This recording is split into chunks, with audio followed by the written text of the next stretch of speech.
It's other than They have pretty similar trend. Pretty similar trend. similar trends, but over the last 3 months, Moderna stock went down by 16%, and BioNTech stock went down by 3.5%. If you think about it, over the last 3 months, the only news that affected these companies in fundamental terms was COVID related. There's a new strain of COVID going around, what do they call it, ARIS? Yeah. And FDA approved the updated versions for both Moderna and BioNTech. And I actually got my updated one.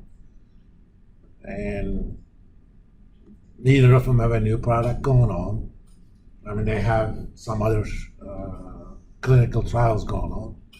For example, BioNTech has a stage 2 skin cancer product going on. They're making a vaccine based on mRNA. But despite that, there's a big difference in the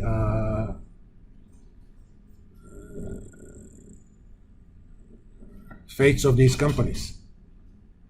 One of them went down 17%, the other went up by 4%. Let's also see what happened to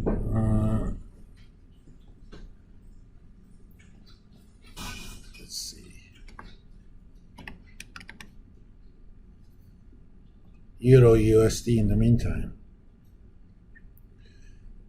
This is kind of a horrible chart. Ideally, we should do this to scale, but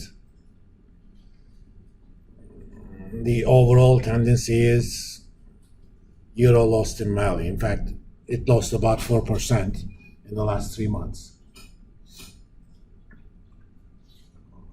This is kind of a very simplified analysis or simplified way to show that as far as the shareholders of these companies are concerned, there is economic exposure to what's going on in Europe.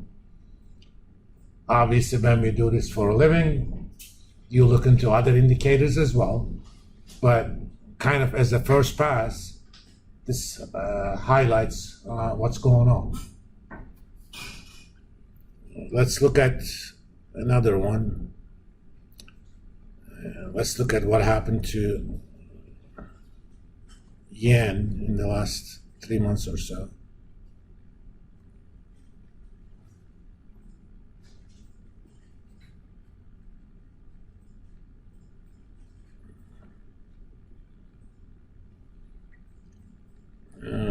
About 3 months ago, yen was below 140. Now it's almost 150.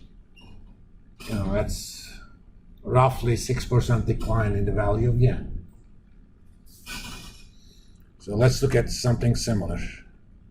I'm going to look at only the ADRs versus, Honda Motor Company. Let's look at the chart.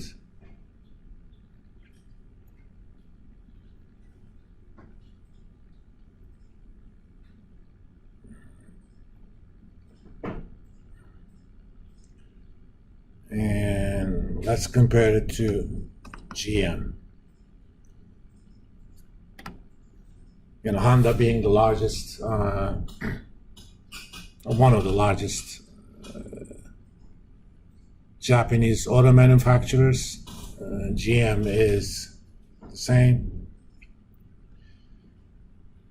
So Honda made about 10% in the last 3 months, and GM lost 16%.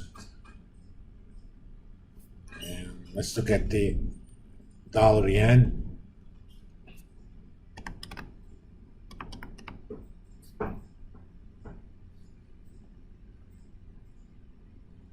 It went up in value 4%, which means yen went down in value 4%. So it's another indicator. Did other things happen in these countries? Sure. You cannot attach this about 25% plus differential in return just to exchange rates, but it plays a big role. 4% difference in exchange rate. Think about a $50,000 car. What's 4% of 50,000? That should not be difficult. That's 2,000. So you have two cars. One is, let's call it what's a 50,000 Honda? HRV maybe? With all the bells and whistles, okay? And versus a GM car, Chevy Traverse. They're roughly equal value, or they have roughly equal prices. Suddenly the Honda HRV is $2,000 cheaper. Which one would you buy? Trust me, you're not that patriotic. You're gonna go for a Honda. I mean, you may have other reasons to go for Honda to begin with. For example, a GM car versus a Subaru, I have no contest. Okay, I'll go for Subaru. But that's my personal preference. I like those cars. They're all-wheel drive. In fact, they're the best all-wheel drive cars ever. I mean, I gave my son in college, when he started college, a 2-year-old Subaru Forester. I could have gotten him a beater. Why? Because he was going to go to school in Boston, which you may or may not know, it snows a lot there. You know, when they get 6 inches of snow, you know what that's called in Boston? That's called a dusting.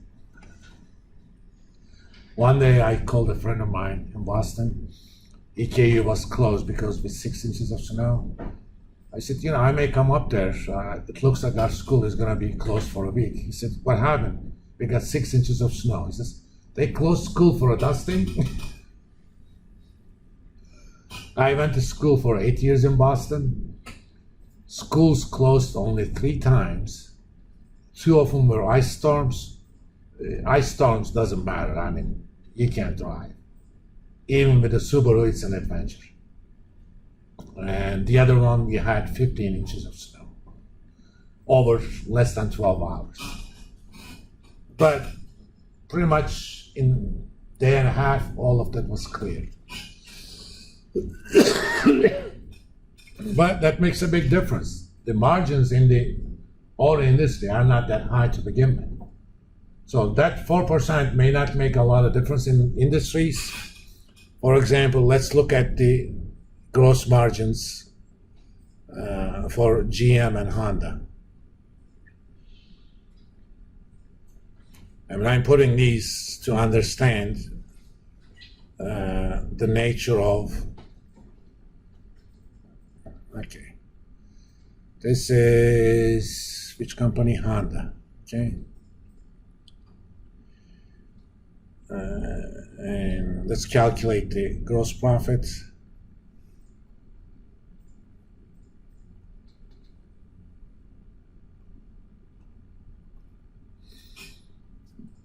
So for every dollar of sale, 3,563 divided by 17,703.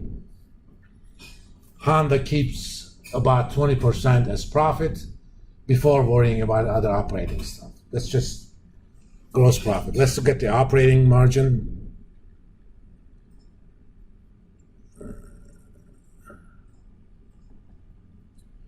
$9,500 divided by, for every dollar of sales, they keep about 5 cents as operating profits. And we're not worried about other stuff yet. Let's look at the same numbers for GM. Oops, I'm in the wrong place.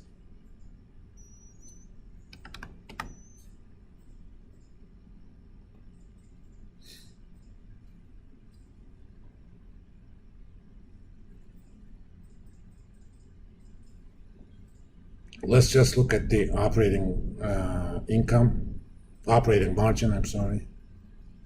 It was 5.3 cents for Honda, 11,370 divided by 169,729.